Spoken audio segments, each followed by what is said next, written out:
If you have a huge passion for your work and your message and you've decided to build a business around it, you probably know that becoming profitable requires a lot more than passion alone. And today my special guests are here to share how they built their business on purpose by focusing on love.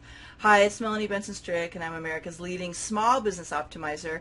And this is a weekly series, a podcast where every week I share with you strategies to replace the overwhelm and good enough results with key strategies that get you much bigger impact, much bigger profits. You know, we're looking for that slight edge, that little thing that you do, or those combinations of things that you do that really exponentially allow you to grow and have a lot more fun in your business. And I love these two people that are joining us today. I thought it'd be fun to interview a couple. Today our guests are Orna and Matthew Walters, who catapulted their business, creating love on purpose, from a private coaching practice to being internationally known in their field by hosting a global online telesummit event called Love on Purpose Revolution. And I have watched these two people follow their passion, do the thing that they love and that they are modeling every day, building a loving, powerful, and highly supportive relationship, and then teaching people all over the world how to do the same. And I just thought it'd be really fun to learn, how do you do both? Yeah. Well, thank you, Melanie. Thanks so much for having us today. I think that a lot of people think being in a relationship together and building a business together is easy. Or maybe they think it's just way too hard. I don't know. It's either one or the other. But the truth is that, you know, Matthew and I, when we started dating, we each had our separate businesses. I was a manifestation coach, and he was had his private hypnotherapy practice. And everywhere we went, people would say, you know, what do you do? What do you do? And they'd say, oh, you should do something together. And at first we didn't understand. We'd just sort of look at each other and be like, Yeah. what are they talking about? Like, do something together. Like, we're falling in love. Like, what? Why would we mess that up? Exactly. They kept referring to us as the power couple, and we're like, well, that sounds great, but what is that? And then we actually had a friend of ours pitch us to speak at this new event space in Hollywood that was doing monthly talks, and we were going to be the first one to launch their whole series. And when we got to the meeting, we realized that they had made an assumption that we already spoke together and worked together. And so we did what we know how to do, which is say yes, and then go down to the car and figure out what are we going to do. So there we were in the car going, okay, what are we going to talk about? And we'd already shared how we both had taken real intentional paths to be with one another. I mean, we didn't meet or get married until after 40, and neither one of us had been married before. So we'd been very intentional about creating this relationship. And so we're like, why don't we share that? You know, I'll share my journey to love. Matthew will share his journey to love. And, you know, of course, we could offer something from the stage. So we put together a 2.5-day live event workshop, and we called it Creating Love on Purpose. And that really was the beginning. Now, the fascinating thing was how hard it was to get people to buy tickets for a 2.5-day live event when nobody knew who we were. And, you know, we did the event anyway. We had probably the smallest amount of people we've ever had at anything, but we said we want to get this work out of our heads and into the world, so we just did it. And we built a website really quick, and from there we thought, well, this filming a workshop was kind of difficult. Why don't we take what we've been learning about internet marketing and start applying it and see what we can do? And that's really where we started to grow our business. Yeah, I mean, we put the whole business online. I mean, this was back in 2009, and we just started doing as many things as we could online, and teleclasses and webinars. And then we created a really big mission, which I know probably, Melanie, you're going to laugh when we say this because you know us. And we just don't do small things. And so we suddenly got really passionate and excited about having a big mission. And our big mission was to bust the myth that love is supposed to happen by accident. You know, you hear people say all the time about love, you know, oh, it'll happen when it's supposed to happen. You can't rush these things. And even our languaging around love has a sort of accidental mentality all tied into it, right? Like, oops, I slipped on a banana peel and I fell in love. Yeah, it'll happen when it's supposed to happen. Like it's this strange thing that doesn't work the way everything else in the world works. And so with this big mission, we thought, well, we can't really do this alone. And that's when in 2011 we hosted our first telesummit, the very first Love on Purpose Revolution. And that's where everything in our business changed, because we took what we know about building and maintaining relationships, intimate relationships, and we really started applying it to really building relationships with our colleagues, with some of the top people in our industry, people like John Gray, Marcy Scheimoff, Carol Allen, just a bunch of really amazing people. Yeah, so we took what we knew about creating a relationship on purpose and applied it to our business and just started really working at creating relationships with people in our industry and brought them together into the telesummit. We had phenomenal results, and it's just grown and grown and grown from there. And last year we made a really conscious decision to do more offline things. So we kind of went in a big circle. It's like we started with an offline event, then we put everything online, like literally everything with the business was online. And then last year we started doing more offline stuff, and we'll be doing more live event stuff. I know for 2015 we're slated to do 2 weekend events similar to that first Creating Love on Purpose workshop, but now it's called Getting It Right This Time. Because we work primarily with single women who are successful in their professional lives. It's really modeled after me. I've always been pretty good in the career arena, but my relationships were always a mess. And so so for us, it's really looking at why it doesn't translate. Because we find that most of our clients are very smart, and I'll let you in on something. If you're listening to us right now and you're struggling with love and you know you're smart, being smart is actually not an ally when it comes to creating your ideal relationship. Okay, now you've got me intrigued. I'm like, I'm smart. And I think a lot of women could relate to that, and men, I'm smart, I'm a catch, I'm a whatever, but it's not working. Before we dig deeper into how you built this business on purpose and how you guys work together as a couple, I want to just go inside this idea of what is it that's really getting in the way of people finding love in this intentional way? And you gave us a couple clues, but do you find there's something that's kind of the common ground that keeps people, smart people, from finding that love that they dream for and pine for? Definitely. We've identified what we call your love imprint, which is how you learn to receive love in your family of origin. What love looks like, feels like, tastes like, smells like, sounds like, all of that. And it happens very young, right? When we're born, we are the physical embodiment of love. We don't have any blocks to love. Yet as we grow, we're all raised in these flawed families. And we have experiences that are not ideal, right? We're not receiving love the way we're expecting it. And in that, we create a story. And that story is what we've called your love imprint. And by the time we're teenagers and moving out and dating, that love imprint is now subconscious. You're not even aware of it. And yet it is driving who is attractive to you out in the world. And this idea about being smart, you have to remember that we as human beings are wired for survival. Like if you had to learn how to do something that you do daily, every single day, relearn that thing and relearn how to do it and relearn, we would have vanished from the planet like a long, long, long time ago. I mean, when you put on your shoes in the morning, I'm sure you don't sit there and think about how to tie your shoe anymore, right? You don't go, oh, I'm going to make one loop and then I'm going to wrap the other lace around and make another loop, right? We don't do that. We just slip on the shoes, we tie them when we go.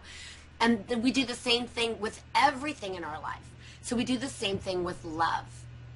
And when we're smart, what that means is you're connecting the dots faster than other people. That's what part of being smart is. So your wiring for survival is firing very quickly. And because you're alive today, you will rely, your subconscious will want to keep you in that homeostasis. So because you're actually alive today, that means you're more prone, if you're smart, to recreating the same situations in love over and over and over and over again. And so, Matthew and I say, if you've recognized that you are in fact the common denominator in all your relationships, then what that means is if you want things to be different out in the world, then you have to make an internal shift. And the internal shift is looking at, well, how did that show up in my love imprint? What did that look like for me, and where are those inherent blocks that are tied to my love imprint? And it's the people who didn't really have a lot of blocks in their love imprint and grew up in those sort of Ozzie and Harriet families that kind of mess us up thinking it's supposed to happen by accident. Plus all of our, again, right, our whole society thinks, oh, it'll happen when it's supposed to happen and all of that. So if you're smart and you're struggling with love, look at what your patterns are. Pay attention to what's been happening that's been recurring for you.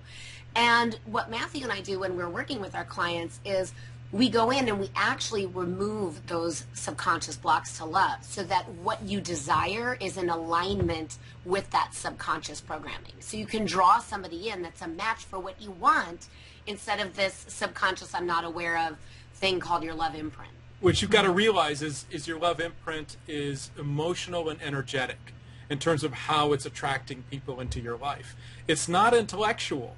And, so many of us through our journeys of figuring out love have spent a lot of time maybe in therapy or reading books or working with other coaches, and you've got an intellectual understanding of your own pattern, and yet you can't seem to change it. And so the key to changing your love imprint is changing that emotional, energetic piece to it so that you're no longer, through the law of attraction, attracting in people who reflect that back to you.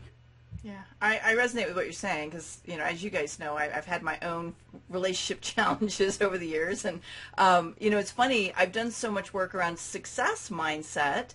And exactly what you're saying is how it works around success, around money. And I knew about relationships, but you're right. You can't intellectually shift any of these programs that we're running. We have to shift the energetic and the emotional level around it. So I love that you guys are doing this work for the love space.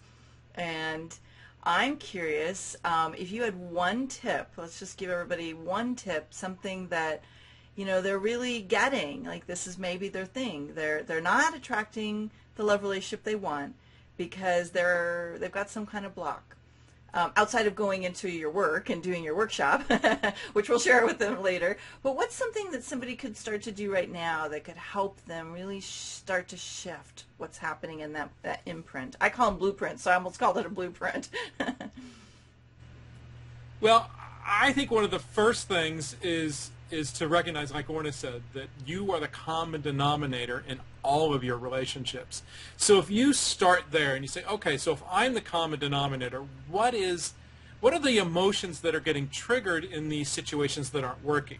We always break it down to 6 core negative emotions: fear, anger, sadness, hurt, shame, and guilt.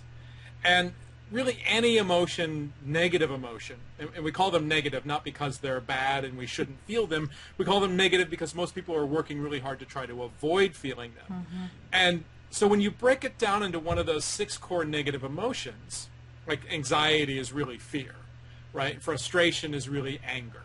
So you can begin to look at what's really driving the boat. And I think you'll find a deeper aha when you look at your relationships from that point. Yeah, so what you want to do is find your mental emotional pattern. When you get triggered, when things go south for you, what is the emotional pattern that shows up? Is it anger to fear? Is it fear to sadness? Or what is it that's going on there? So we'll give you those 6 core negative emotions again, because I know we said them rather quickly. They're fear, anger, sadness, hurt, shame, and guilt. And so when you start to have a recognition of your mental emotional pattern, remember, basic law of attraction, the emotion underneath that desire is the thing that's driving your boat. It literally is the rudder on your boat. So from that place, now you have a deeper understanding of what's happening in your emotional space, so you can start working on shifting it.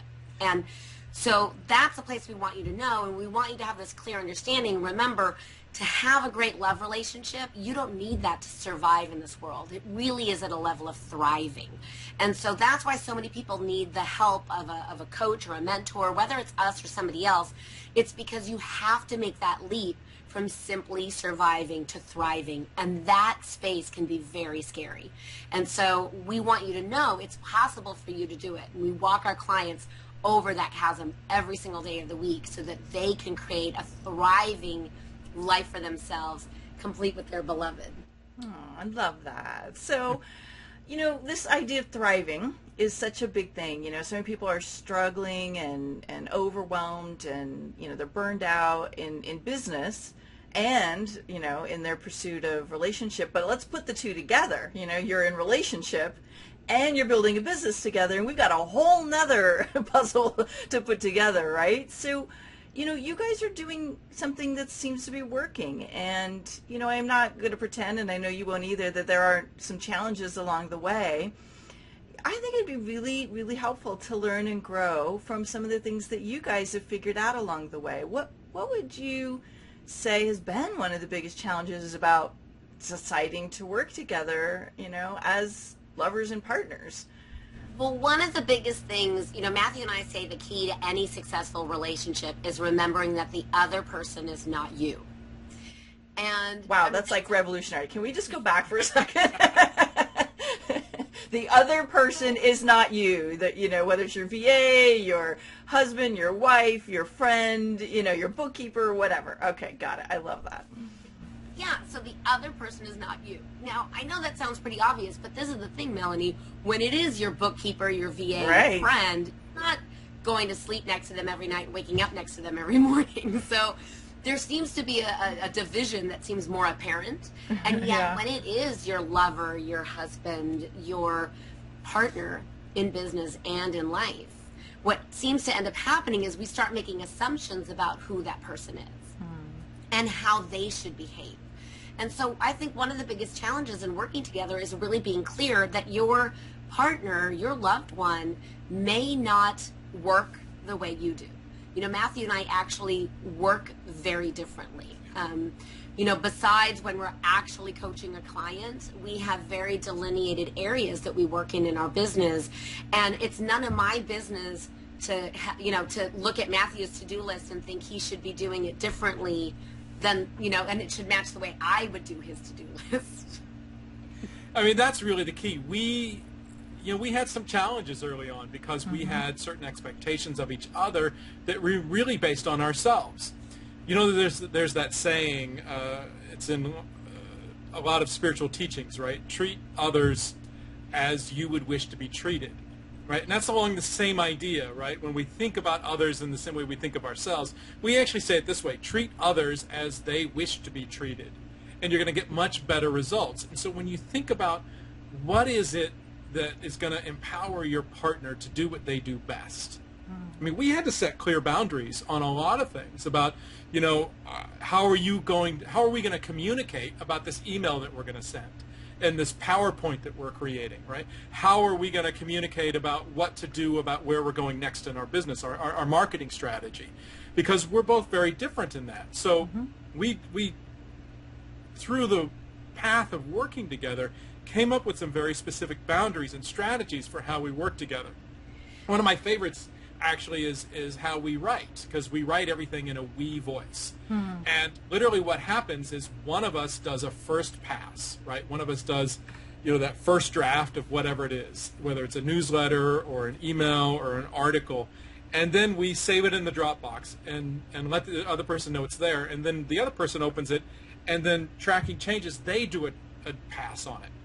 And we go back and forth, usually once or twice, and then we know the article's done. But we always give each other the space. Instead of saying, hey, why don't you change this, or that's not really good, why did you write that?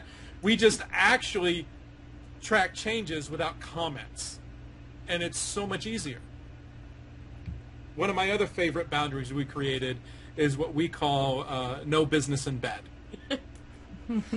Yeah, because not that business. You're not talking about that business. You're talking about the business. Okay. Exactly. Okay. And this one is really important. And, again, it's about drawing clear boundaries. We don't talk about work in our bedroom at all. I mean at all. And that is a hard and fast rule, because we know from the times that we have bent on that rule, it's gotten pretty ugly. So, we're not going to sit here and say, oh, we never fight. I want you all to know, yes, we fight. And what does it sound like? Everyone asks us, well, what does it sound like when you fight? Well, it sounds like a fight, people. That's what a fight sounds like. Somebody gets mad. Somebody's feelings probably get hurt, Yes, exactly. And it's where you go when you have the fight. That's what I love about the way our relationship functions, is we know we can talk about anything and make our way through anything to the other side. So this idea of no business in bed is really about keeping work out of our bedroom so that we can have our intimate time and have it be intimate.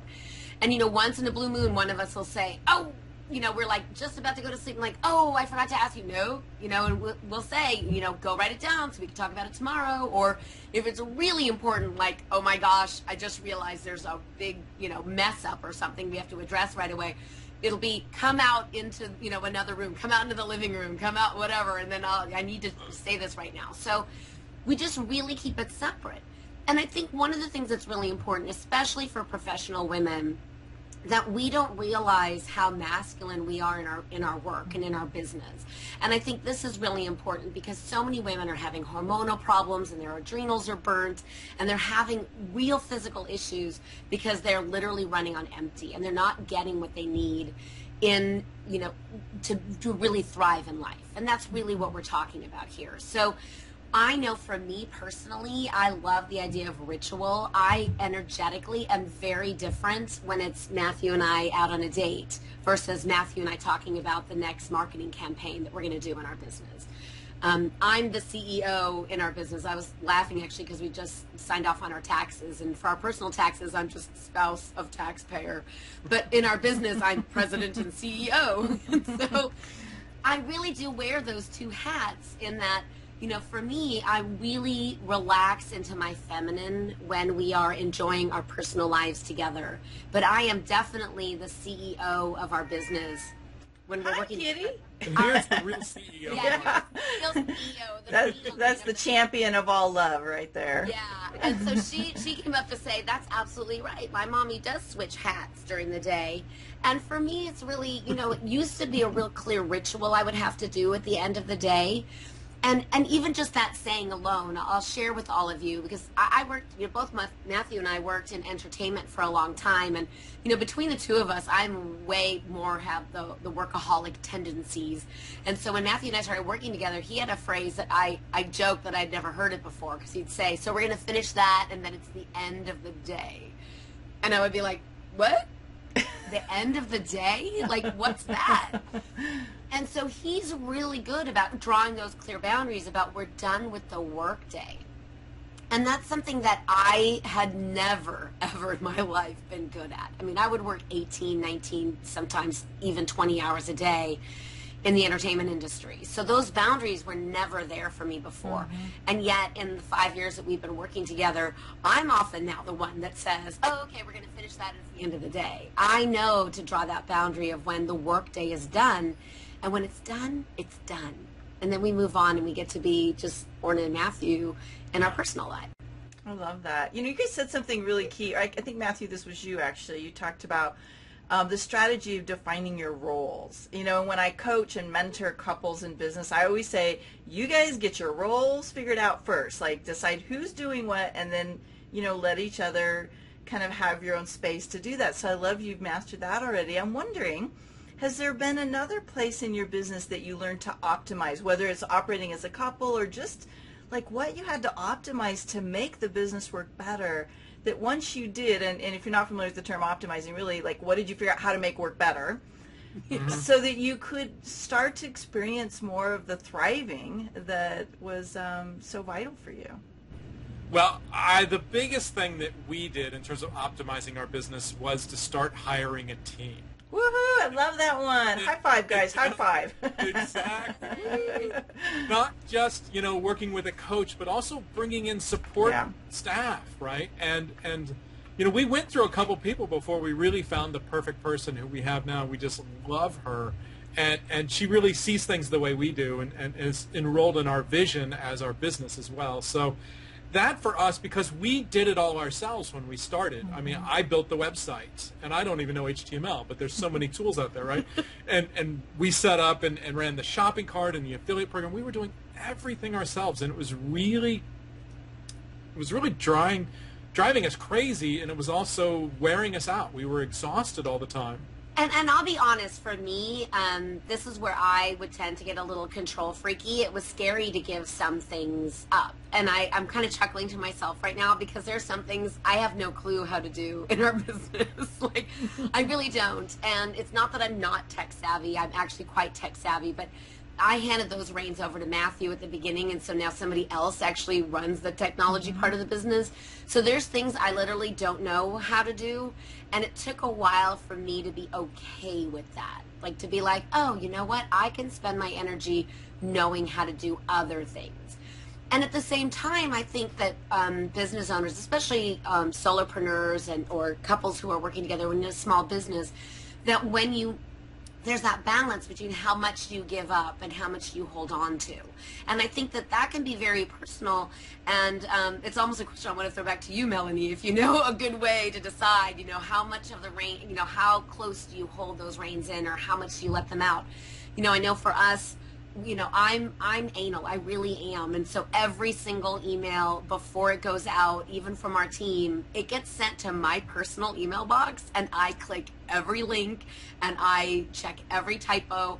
And I think in the 5 years that we've been in business, we've only had to send one oops, wrong link message ever. Well, maybe more than one. Well, I'm just saying, it's something where we really try our best to not be, that's one thing for me. It just gives me peace of mind. Like, if I personally can go through and check on things, and if it needs to be done weeks in advance because we're going to be out of town or out of touch, then fine, it's done weeks in advance. But the reality is, for me, I didn't want to give that up. So there's some things that I had to decide, like, oh, I can let somebody, do this, that, and the other. But for me, I want to put my eyeballs on it exactly how somebody's going to see that email when it arrives in their inbox, because that's a personal message from us. Yep. What you're describing is delegation tolerance. To what degree do you have the tolerance to let go so that you can focus on things that only you can do in the business? And what's interesting is, as each person I've ever worked with over the years has grown, your tolerance for delegating has to grow with you. Yeah.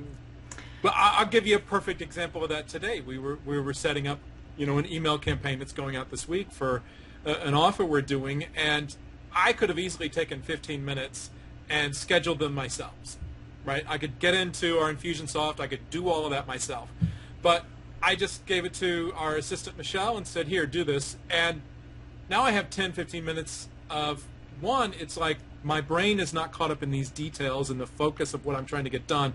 And two, I'm able to get back to a bigger project that we're in the process of working on, which is really so much more important. Yeah. So yeah, I can get in there and I can schedule those emails, and it won't take very long to do. But that little bit of time that I get back is huge in terms of my ability to focus on that bigger project we're doing.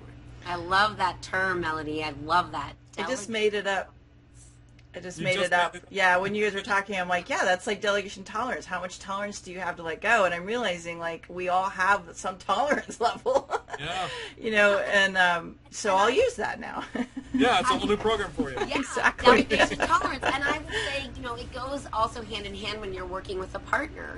How much are you willing to say, I'm gonna really give that up to you? And it's one of those things, like Matthew and I really do have defined roles, except for those places where we overlap, and we work very, very differently. I mean, he is very much, I have to work on one thing at a time, like I's dotted, T's crossed, completed before he goes on to the next thing. And oh my gosh, I would like slip my wrists, and there's no way I can work that way. I have my fingers in a lot of pots, and I'm going from one thing to the next and the next and the next. And you know what? I'm not going to sit here and judge and say my way is better and you should do it my way. It doesn't matter as long as stuff gets done. Right. And that's really what we have found is ideal, is I let, Matthew has his list of stuff to do, and he gets to do it how he chooses to do it and how he knows he can get stuff done. And I get to do my to-do list the way I know I'm going to get stuff done. So is there one thing that you learned that created a lot more peace between you and how you ran your business? You know what? I'm gonna sort of I'm gonna out us, but outing's good, by the way. Yeah, so I'm gonna out us because we, like I said, we both have worked in entertainment. We both can make a lot of money in the marketplace working in entertainment. I think I've been out of the business a long time, but I could pretty much drop this at any time and go get a really nice paying job in the entertainment industry. And I know that that's true. So when we started this business, for us, one of the big things is, one of us would have a freak out and say, I'm going to get a job.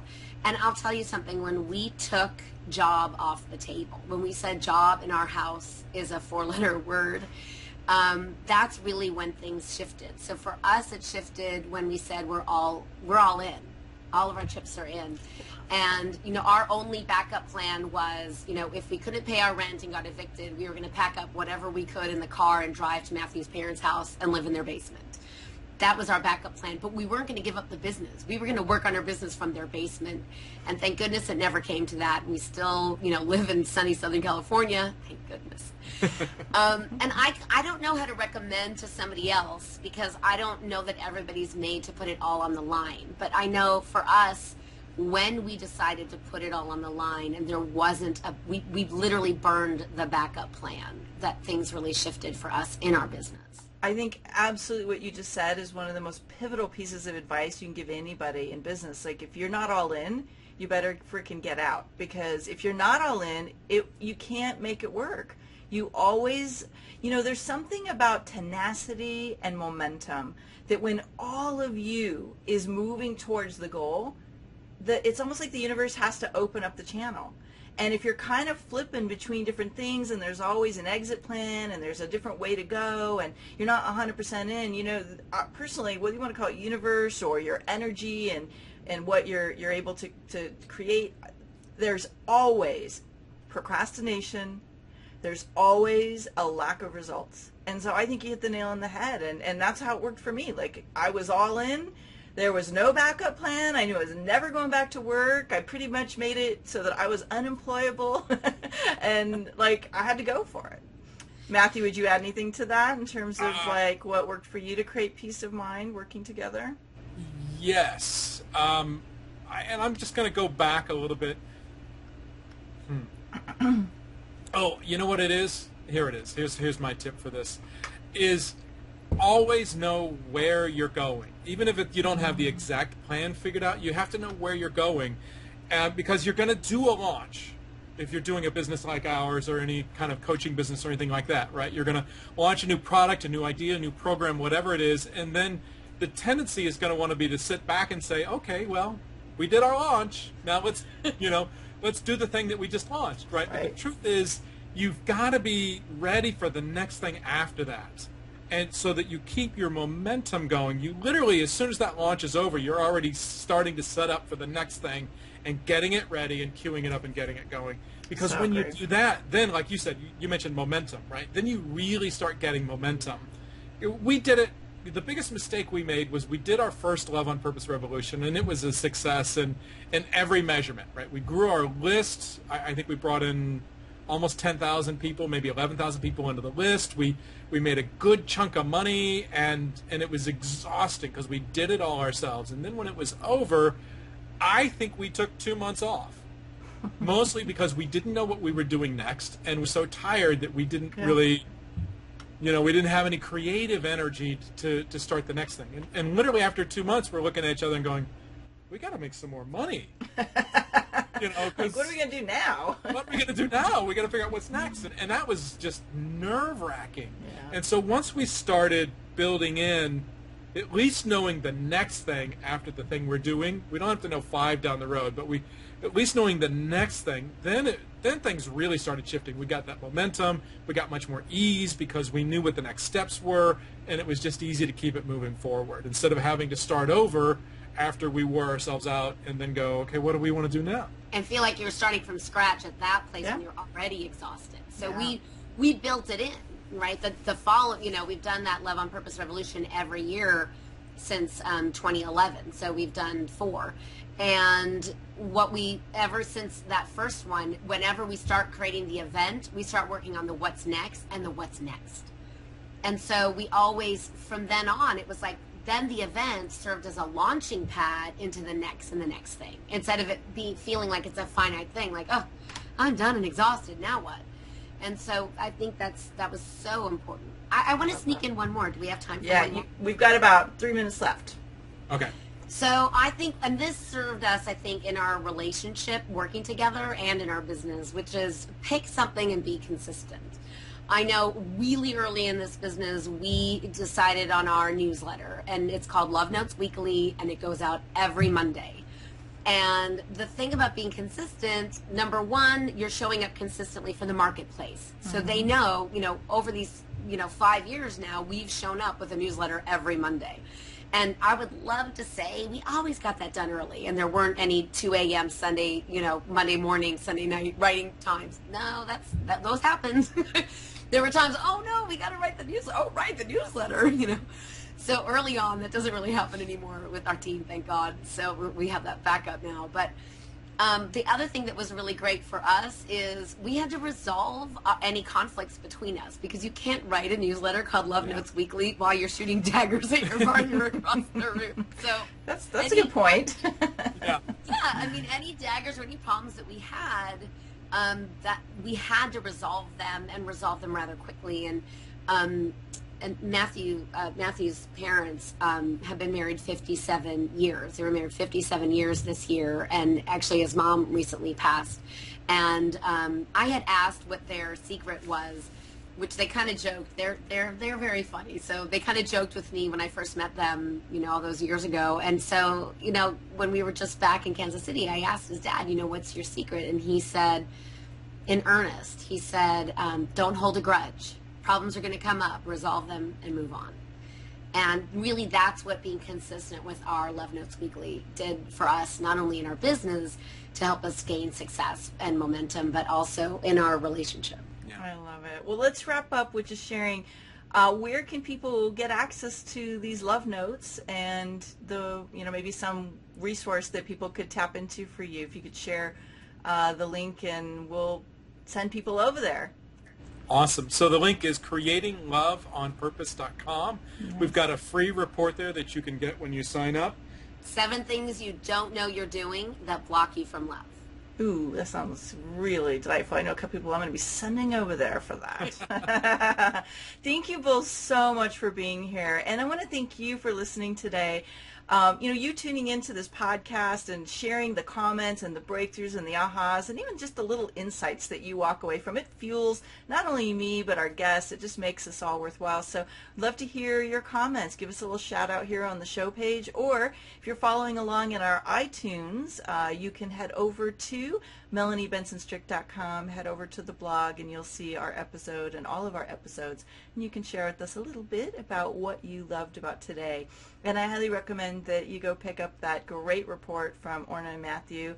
They're models of what a beautiful business relationship is, but they're also, very loving. They've got a great relationship. Now, you guys, there you go, kissing, and I love it. They're just amazing people, and they're great people to learn from. So I would love to share more of them with you. So we'll see you again next week. Bye, everybody. Thank you, Melanie. Thanks, Melanie.